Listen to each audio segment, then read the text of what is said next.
Hello everyone, कैसे हैं आप सब।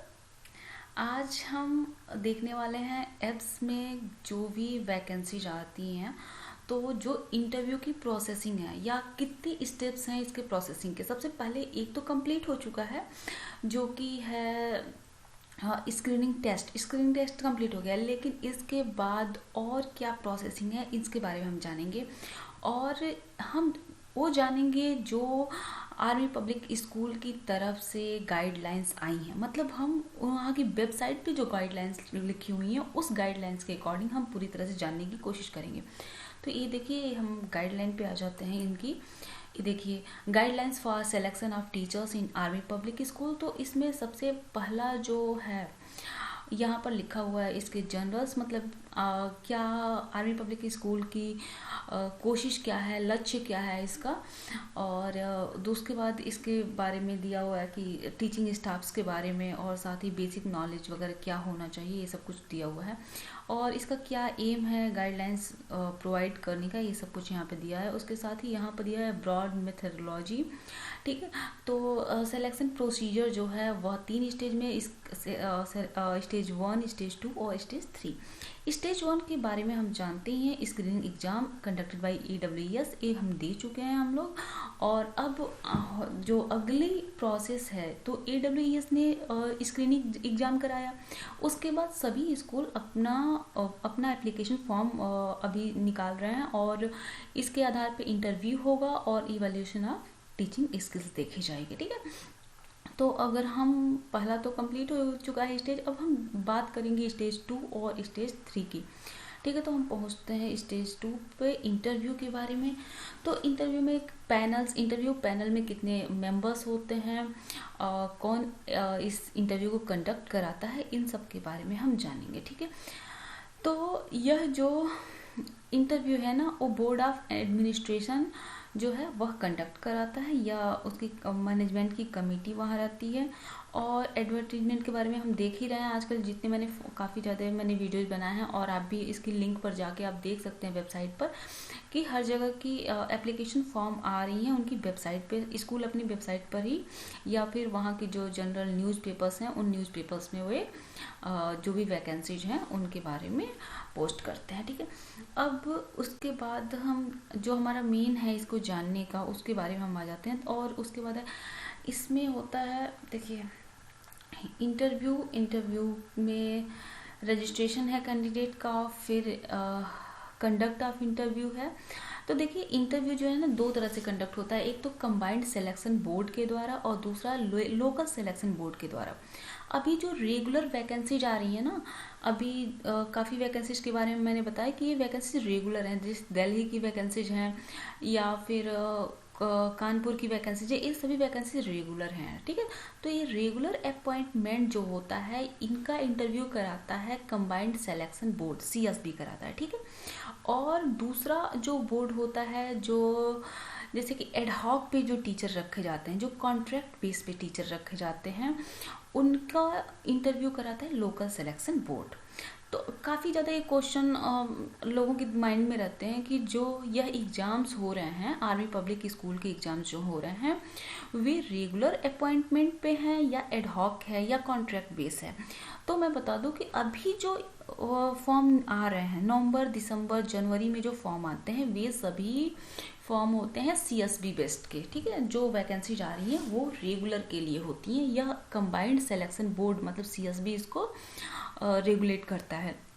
और जो आती हैं मार्च में, ठीक है, या फिर मई और जून में, देखिए जो लोकल सिलेक्शन बोर्ड की वैकेंसी जो आती हैं, जो बोर्ड एडहॉक वाली या कॉन्ट्रैक्ट बेस, वे आती हैं जनवरी मार्च में और मई और जून में। ठीक है, जनवरी से मार्च तक वे वैकेंसी जाती हैं, और फिर मई तो जून में।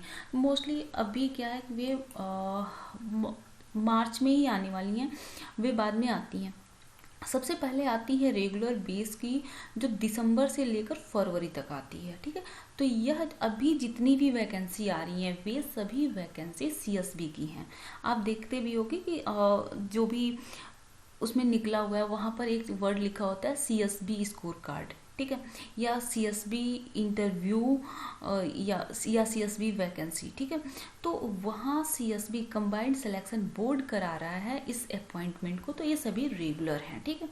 तो दिसंबर से लेकर फरवरी तक, नवंबर में तो एग्जाम ही होता है, स्क्रीनिंग टेस्ट होते हैं, पहला प्रोसीजर वो है, लेकिन उसके बाद दिसंबर से फरवरी तक ये वैकेंसी जाती है, ठीक है।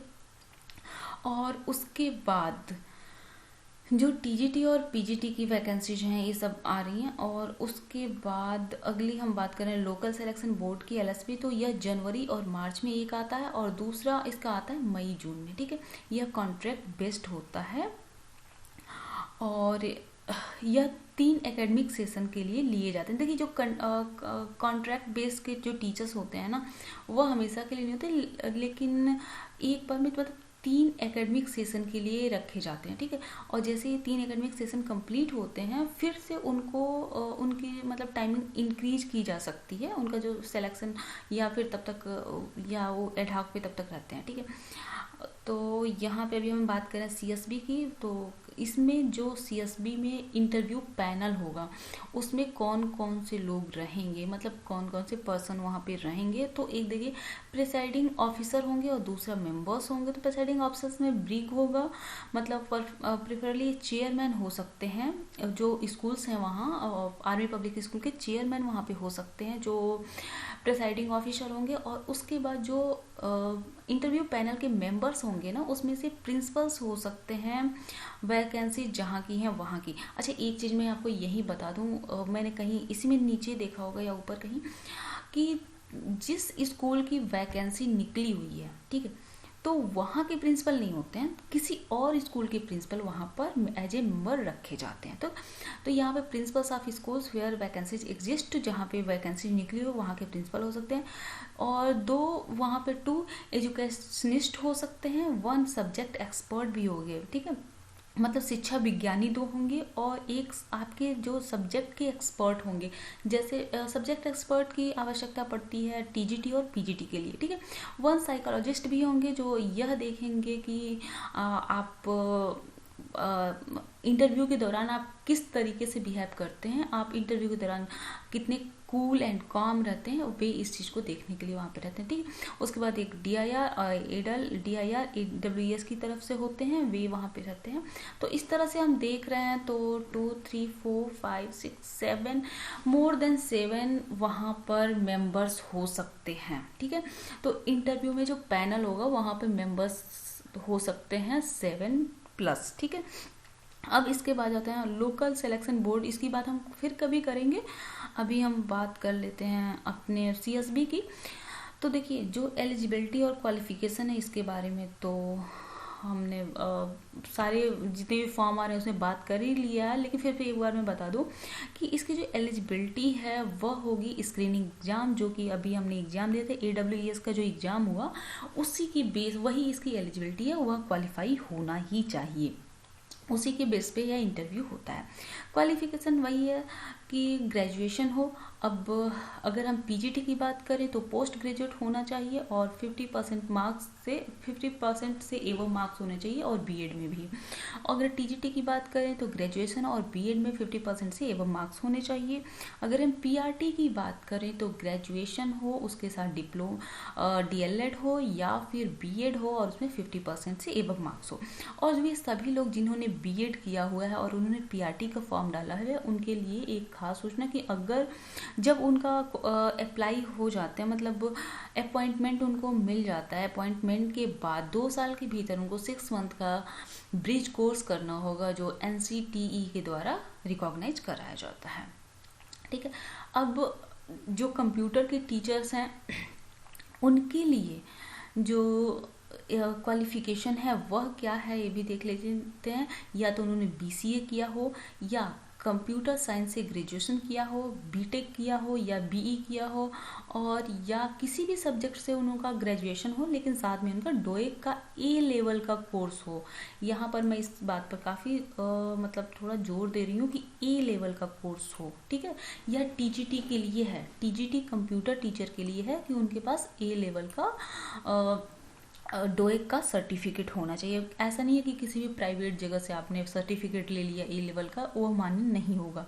अच्छा, जो ट्रिपल सी का सर्टिफिकेट होता है ना, वो ओ लेवल का होता है, मतलब ई लेवल का नहीं होता, तो वो सबसे निचला स्तर होता है, सबसे मतलब सबसे मिनिमम क्वालिफिकेशन अगर हो गया कंप्यूटर की, तो वह होता है ट्रिपल सी। ठीक है, तो इस बेस पर ट्रिपल सी के बेस पर टीजीटी का टीचर, कंप्यूटर टीचर नहीं बना जा सकता है। अब हम बात करते हैं फिजिकल एजुकेशन की, तो यहाँ पर एज ए टीजीटी ही यहाँ पे इनरोल हो सकते हैं। कोई स्पेसिफिक एकेडमिक क्वालिफिकेशन इसके बारे में तो नहीं दी गई है। ठीक है, सीटेट या टेट क्वालिफाई होना ही चाहिए पीआरटी और टीजीटी के लिए। देखिए पीआरटी और टीजीटी के लिए यह मैंडेटरी है कि सीटेट या टेट होना चाहिए। और अगर यहाँ पर अगर पीआरटी की बात करें तो ऐसा हो सकता है कि वहाँ सीटेट कुछ दिन बाद भी क्वालिफाई कर लें, 2 साल के अंदर वे क्वालिफाई कर लें। ठीक है, अब हम बात कर लेते हैं एज की। तो एज अगर फ्रेश कैंडिडेट्स हैं तो बिलो 40 ईयर्स, और फ्रेश कैंडिडेट का मतलब होता है कि जिनके पास 5 साल से कम का एक्सपीरियंस हो टीचिंग का, और ये टीचिंग कहाँ पे, सीबीएसई बोर्ड की किसी स्कूल में अगर उन्होंने टीचिंग किया तो। और एक्सपीरियंस्ड कैंडिडेट का मतलब होता है जिनके पास 5 साल से 10 साल तक की का एक्सपीरियंस हो किसी सीबीएसई बोर्ड की स्कूल में टीचिंग का। तो अगर एक्सपीरियंस्ड कैंडिडेट हैं तो बिलो 57 ईयर्स उनका चाहिए। अब हम यहाँ पर बात कर लेते हैं नेक्स्ट टॉपिक पे। तो अभी हमने बात की इंटरव्यू के पैनल की। ठीक, अब इंटरव्यू में क्या क्वेश्चन किए जाते हैं इसके बारे में मैं कोई अलग वीडियो बनाऊंगी। इसमें मैं सिर्फ आपको ये बताना चाहती हूँ कि कौन सा बोर्ड करा रहा है, पैनल क्या है, इसके बारे में मैं आपको एक डिटेल देना चाहती थी, जो कि आर्मी पब्लिक स्कूल या AWES की तरफ से आया हुआ है। वह जानकारी मैं आपको देना चाहती थी कि 2019 में क्या क्या चेंजेस हुए थे। अब इवोल्यूशन ऑफ टीचिंग स्किल्स की बात करें तो यहाँ पर देखिए 2 पार्ट में इनको डिवाइड किया गया है। पहला तो ये है कि teaching practice where candidate will be asked to conduct a class. ठीक है, मतलब कुछ कैंडिडेट को एक क्लास कंडक्ट करने के लिए दिया जा सकता है, कि मतलब जाके पढ़ाने के लिए दिया जा सकता है। यह इवोल्यूशन ऑफ टीचिंग स्किल्स का पहला पार्ट है। और दूसरा पार्ट ये है कि जो पीजीटी और टीजीटी के टीचर्स, मतलब जो एप्लीकेंट्स हैं ना, जो ऐसे कैंडिडेट हैं जो पीजीटी और टीजीटी के लिए हैं, उनको रिटन टेस्ट ले लिया जाएगा, जो कि लैंग्वेज के टीचर के लिए अप्लाई जिन्होंने किया है। ठीक है, ये सिर्फ लैंग्वेज के टीचर के लिए है। लैंग्वेज टीचर जो होंगे टीजीटी और पीजीटी के, जैसे जिन्होंने हिंदी लिया है, संस्कृत लिया है, या फिर इंग्लिश लिया है, या फिर अदर कोई लैंग्वेज है, तो वो ऐसे टीचर्स के लिए पीजीटी और टीजीटी के लिए यहाँ पर रिटन टेस्ट होगा। ठीक है, और यह 50 मार्क्स का होगा, 50 मार्क्स का टेस्ट लिया जाएगा या, और इसमें 2 क्वेश्चन होंगे। ठीक है, 2 क्वेश्चन इसमें आस्क्ड होंगे। अच्छा, एक चीज़ बता दूँ, यह इजी क्वेश्चन नहीं होगा। ठीक है, इसका लेवल थोड़ा हाई होगा। अब मैं अगले बात में बात करती हूँ notes. Interview board sir education documents. अब ये आपके सारे एजुकेशन के जो डॉक्यूमेंट्स हैं वह इंटरव्यू बोर्ड आपसे ले सकता है, और जो भी आपका एक्सपीरियंस का सर्टिफिकेट है, अगर आपने जो टीचिंग की है तो उसका एक्सपीरियंस का सर्टिफिकेट और एजुकेशन डॉक्यूमेंट्स जो आपके हैं उसे वह ले सकता है। ठीक है, इंटरव्यू बोर्ड। अब तीसरा चीज़ आता है। अभी तक हमने क्या देखा कि एक तो इंटरव्यू, ठीक है, दूसरा टीचिंग प्रैक्टिस, ठीक, तीसरा राइटिंग प्रैक्टिस। ठीक है, और चौथा यहाँ पर एक और चीज़ हो जाती है, वह है कंप्यूटर प्रोफिशिएंसी। ठीक, अब यहाँ पर तो ये लिखा हुआ है कि इंटरव्यू बोर्ड में कंडक्ट। ठीक है, मतलब वो करा सकता है, लेकिन वास्तव में हर जितने भी इंटरव्यू बोर्ड हैं वे इसको कराते हैं, सभी स्कूल। इसलिए क्योंकि देखिए, अगर आपने डीएलएड किया हुआ है तो डीएलएड में कंप्यूटर एज ए सब्जेक्ट होता है, तो आपसे यह उम्मीद की जाती है कि आपको कंप्यूटर की बेसिक नॉलेज है। अब दूसरी बात मैं बताऊं तो अभी जो स्क्रीनिंग टेस्ट हुआ था, AWS ने जो एग्ज़ाम कराया था, उसमें भी 10 क्वेश्चन कंप्यूटर के आते हैं। तो इस तरह से आपसे ये उम्मीद की जाती है कि आपको कंप्यूटर की बेसिक नॉलेज है। अब अगर हम टीजीटी की बात करें तो टीजीटी के लिए और या पीजीटी के लिए जो कंप्यूटर की नॉलेज ली जाएगी, या फिर टेट पीआरटी के लिए जो कंप्यूटर की प्रोफिशिएंसी की जो नॉलेज ली जाएगी, जो टेस्ट लिया जाएगा, वह बिल्कुल ही बेसिक होगा। लेकिन जो computer teacher as a TGT computer teacher के लिए जिन्होंने अप्लाई किया है, उनके लिए यह थोड़ा टफ होगा। ठीक है, तो अब कंप्यूटर प्रोफिशिएंसी की जो टेस्ट लिया जाएगा, उसमें क्या क्या हो सकता है। 100 मार्क्स का वह टेस्ट होगा। ठीक है, तो उसमें आपसे जानने की कोशिश की जाएगी कि आपको कंप्यूटर हार्डवेयर की नॉलेज कितनी है और कंप्यूटर सॉफ्टवेयर की नॉलेज कितनी है। इसके साथ ही आपको कंप्यूटर यूज करना आता है या नहीं आता है। जो अभी जो फॉर्म आ रहे हैं, उस फॉर्म में ऑलरेडी एक सेक्शन बना हुआ है कि कंप्यूटर की आपकी नॉलेज कैसी है, आपके पास लैपटॉप है या नहीं है। ठीक, तो आपसे यह उम्मीद की जाती है कि आपको कंप्यूटर की नॉलेज होगी। अच्छा, आप कंप्यूटर इतना इंपॉर्टेंट क्यों है? अगर आप एज ए पीआरटी टीचर आप जा रहे हैं तो कंप्यूटर इतना इंपॉर्टेंट क्यों है? तो इसकी वजह ये है कि कंप्यूटर इस समय बहुत ही यूजफुल है, बहुत ही ज़्यादा यूज किया जा रहा है। जैसे कि अगर आपको कोई भी एप्लीकेशन लिखना हुआ तो आप वर्ड पैड पे लिख सकते हैं, एमएस वर्ड पैड पे।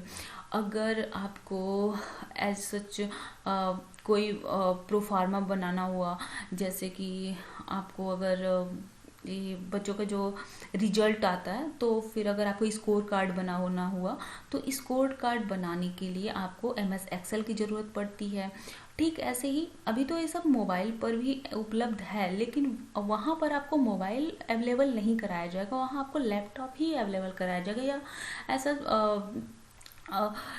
लैपटॉप या तो होगा या फिर डेस्कटॉप होगा जिस पर आपको टेस्ट देना होगा। और तीसरी चीज़ होती है पढ़ाने का विजुअल तरीका।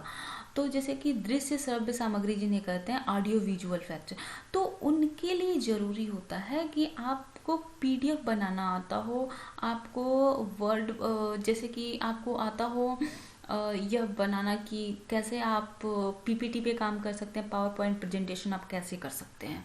तो यह इन तीनों का मतलब हर एक इंसान को, मतलब हर एक टीचर को इसकी नॉलेज होने जरूरी है। चौथी चीज़, अभी डीएलएड के जो प्रशिक्षु हैं उन्होंने देखा होगा कि एक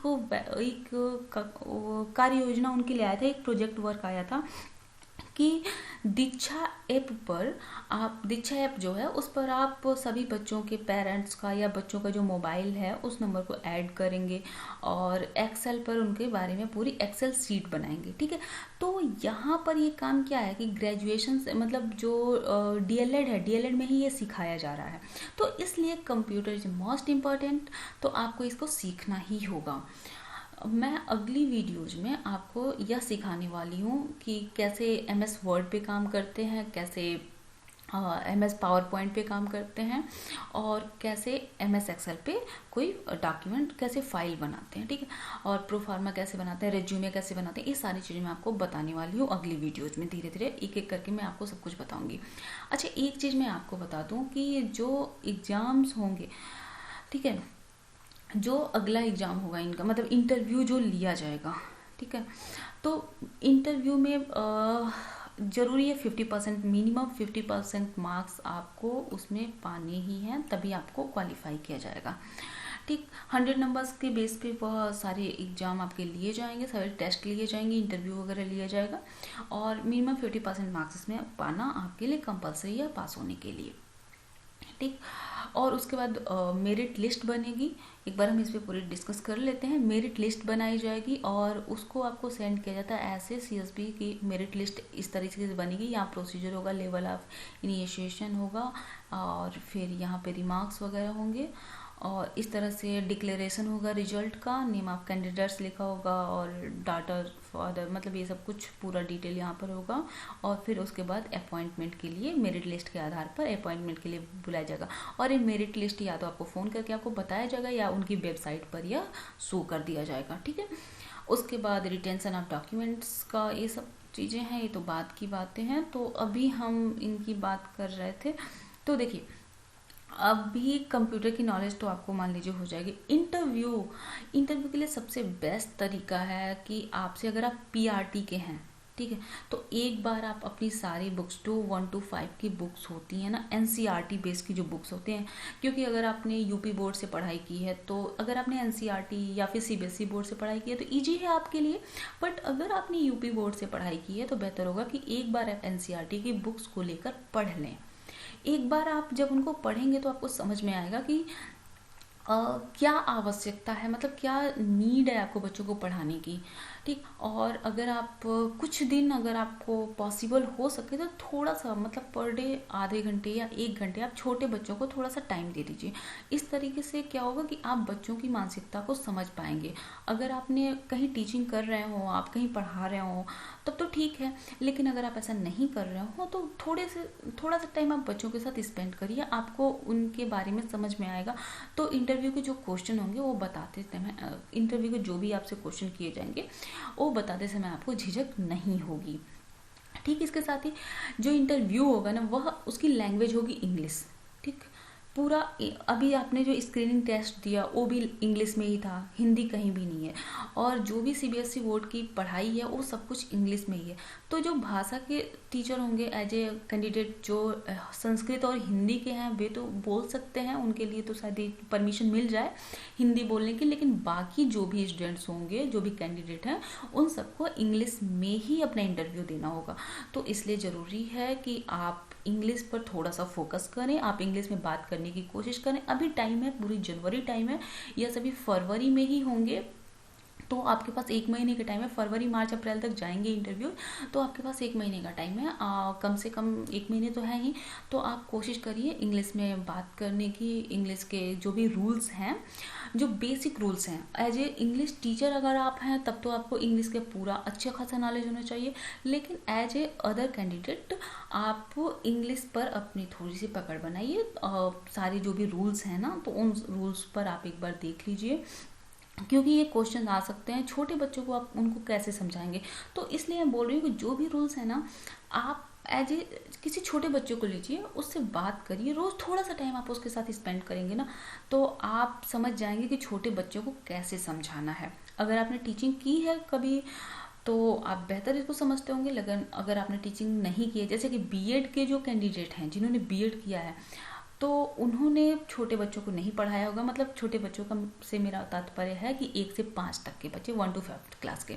अगर आपने उनको नहीं पढ़ाया है तो फिर ऐसे बच्चों के साथ थोड़ा सा अपना टाइम स्पेंड करिए, उनको कुछ पढ़ाने की कोशिश करिए और समझने की कोशिश करिए कि आप उनको कैसे बेहतर समझा सकते हैं। क्योंकि इंटरव्यू में यही क्वेश्चंस आएंगे कि आप बच्चे को कैसे समझाएंगे। अगर कोई क्वेश्चन बच्चा नहीं समझ पा रहा है तो आप क्या करेंगे। तो इसलिए ज़रूरी है कि आप थोड़ा सा टाइम बच्चों के साथ स्पेंड करिए। और बाकी all the best. Thank you for watching my video.